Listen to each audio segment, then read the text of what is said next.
শীর্ষ মাস চলছে, তার মধ্যেই কিন্তু আজকে বিশেষ একটি তিথি সফলা একাদশী।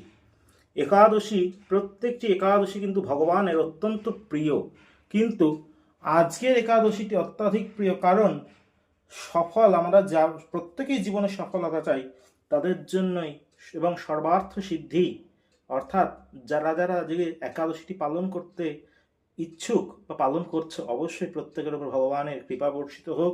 মোহনমোহী লালজিউ সর্বোপরি কৃপা বর্ষণ করুক। এবং আজকে দেখাবো আজকের যে ভোগ, বিশেষ ভোগ লেগেছে আজকে ঠাকুরজি ঠাকুরানির। নানান রকম পদ তোমরা দেখেছো রান্না করেছি। আজকে যারা যারা প্রসাদ পাবেন, অবশ্যই একাদশী তোমরা আজকে অবশ্যই ভগবানকে দর্শন করো, এবং তার সঙ্গে অবশ্যই শ্রীধর জিউকে, কারণ শালগ্রাম সর্বদা সাক্ষী। তোমরা যে দর্শন করলে কেউ সাক্ষী থাক আর না থাক, ইনি ঠিক সাক্ষী থাকবেন। এবং তার সঙ্গে আমাদের এখানে যেহেতু দুজনেই বর্তমান এবং স্বয়ং প্রকট নর্মদেশ্বর ভগবান, কারণ এই শালগ্রাম শিলাকে আমি প্রাপ্ত করেছি, কোনো জিনিস সেটাকে মানে একদম যে কিনে আনা বা কিছু ক্রয় করে আনা সেটা কিন্তু নয়।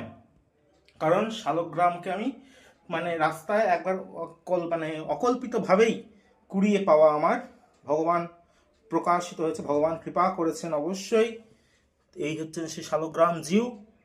অবশ্যই তোমাদের ওপরেও কৃপা বর্ষিত হোক। প্রত্যেকে ভালো থাকো, সুস্থ থাকো।